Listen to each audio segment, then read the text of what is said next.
Welcome to Dajobnik, the vanguard of truth and insight. Gear up as we dive into today's crucial topic. Stay vigilant, stay informed. This is Dajobnik, your command post for clarity and perspective. Good afternoon, everyone. I'm Tal Heinrich, a spokesperson for the Israeli Prime Minister's office. This is day 83 of the October 7th war. We begin today with some of the latest figures. Since Hamas's unprovoked massacre on October 7th, over 13,000 rockets have been launched towards Israel. These rockets are launched in violation of international law, whether being fired from civilian areas, fired towards civilians in Israel, or fired from designated UN demilitarized zones. Shame on the terror organizations and international actors who cover up for these daily provocations. Since yesterday, another 3 IDF soldiers have been killed in action, bringing the IDF's tally to 501. The fallen soldiers are 32-year-old Major Dvir David Fima, 24-year-old Captain Neria Zisk, and 22-year-old Sergeant First Class Asaf Pinchas Tubul. We send our heartfelt condolences to their families. Hamas continues to hold 129 people hostage since the 10/7 massacre, many of whom require life-saving medications, which the International Red Cross continues to deny them. We remind you that even before 10/7, Hamas held another 4 Israeli hostages in violation of international law. Hamas's very existence is a threat to Israelis' way of life, and we will continue to explore every avenue to secure our hostages' release and the dismantling of this terrorist regime. And now an operational update. Yesterday evening, the elite IDF forces destroyed 3 of Hamas's terror tunnels, which were found both in the Rantisi hospital and near a school building. One of the tunnel shafts, located in a girls' school, was 20 meters deep and even included a fully functional elevator. Instead of investing in their children's future, Hamas terrorists funneled money towards a diabolical terror machine. We continue to demand that the UN, and in particular UNICEF, call out Hamas's perversion of hospital and children's school buildings. Though these discoveries are horrible, they are no longer surprising. The more our forces expose Hamas's infrastructure, the more we realize how much they systematically betray their own people. They need to go. And now an update from the Northern Front. Israelis woke up this morning to yet another barrage of rockets launched by Hezbollah terrorists towards Israeli towns. To those international organizations and heads of state who persistently call for de-escalation in the region, now is your moment to speak up. Since this war began with Hamas's unprovoked massacre, you have watched IDF forces act with both precision and restraint in dealing with Iran's proxy in the north. With each passing day, Iranian proxies continue to become more brazen, and the international community's silence is nothing but wind in their sails. Enough is enough. Speak up now instead of later criticizing our decisive response.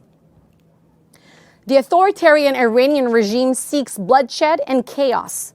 They publicly refer to the United States as the big Satan and refer to Israel as the small Satan, while also calling to destroy our states. Their proxies desperately aim to destabilize our region. Do not side with the aggressors. Just as we did not start a war with Hamas, we do not wish to start a war with Hezbollah, yet we remain more than capable of wiping out any threats in the north. To Iran and your proxies, we send a clear message. Do not test our resolve. It would be a terrible, terrible mistake. And finally, we are indignant following President Erdogan's despicable, nonsensical comparison between Adolf Hitler and our Prime Minister. Not only do his statements twist reality beyond recognition, but they also shamefully disrespect the legacy and victims of the Holocaust. The Turkish president exhibits both moral and historical confusion which have no bounds. And as our prime minister said, Erdogan openly commits genocide against the Kurds and routinely imprisons journalists who dare shed light on his cruelty. And we are expected to heed his moral condemnations. We condemn Erdogan's remarks in the strongest possible terms. In Israel, we will continue to fight against pure evil while upholding the highest standards of military operational conduct. If corrupt leaders criticize us along the way, we leave them to fall on the wrong side of history.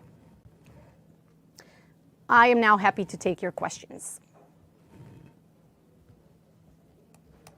The first question comes from Mayan Lubel of Reuters.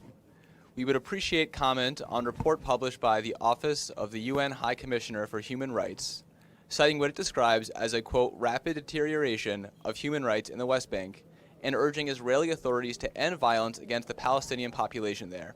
Thank you. Thank you for your question. We have seen this report. And first, I'll say that we are deeply concerned that it shows what we already knew, that Palestinians are arming 15-year-olds and telling them to confront IDF forces. It is outrageous. Now, the rest of the report, I would say, it is quite ridiculous in the way that it completely belittles the major security threats to Israelis emerging from Judea and Samaria. You know, unlike many in the international community and at the United Nations even, Israel takes Palestinian words, actions, threats very, very seriously. We believe the terrorists when they say that they will finish off the one and only Jewish state in the world. You know, they say it, they chant it, they write it, they act on it. We don't need any more proof. Hamas leaders are saying that they would carry out another October 7th massacre again and again and again. So we will not allow it. Not in the south and not in the west. So again, as for this report, our forces are operating in Judea and Samaria to keep that front as quiet as possible, despite the many challenges that we have there. You have their Hamas and Palestinian Islamic Jihad strongholds. They're certainly there. They wish to hurt Israelis, and we're making sure that they will lack the capabilities to do that, even though they have the desire, as we know.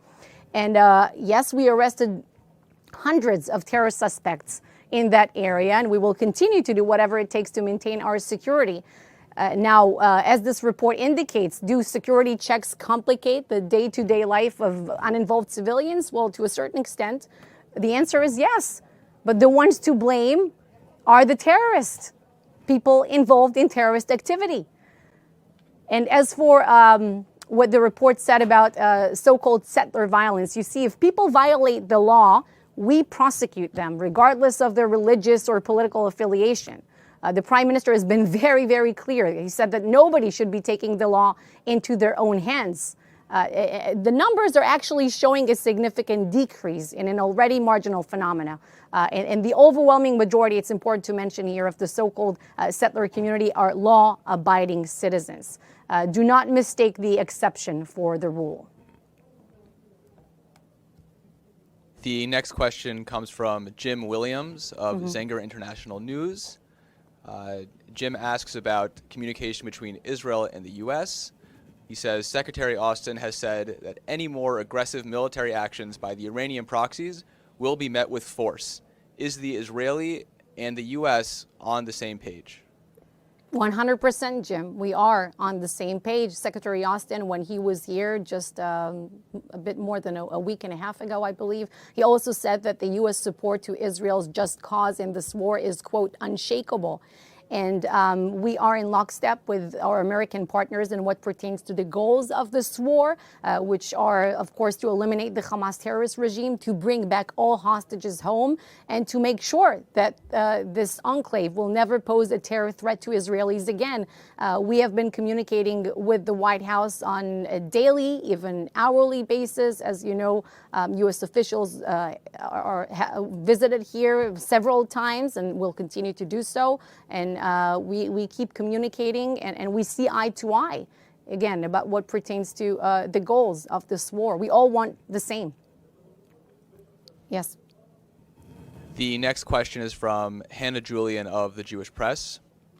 There have been reports that the U.S. has denied an Israeli request for attack helicopters. Can you confirm or deny, and do you have any comment? Thank you.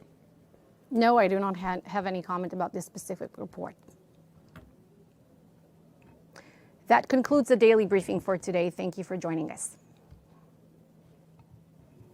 Thanks for watching. If you're eager for more, click right here or dive deeper at www.dejobnik.com.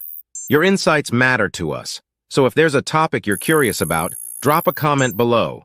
Don't forget to like, share, and hit subscribe to stay updated with our latest content. Until next time, stay informed and inspired. This is Dejobnik signing off.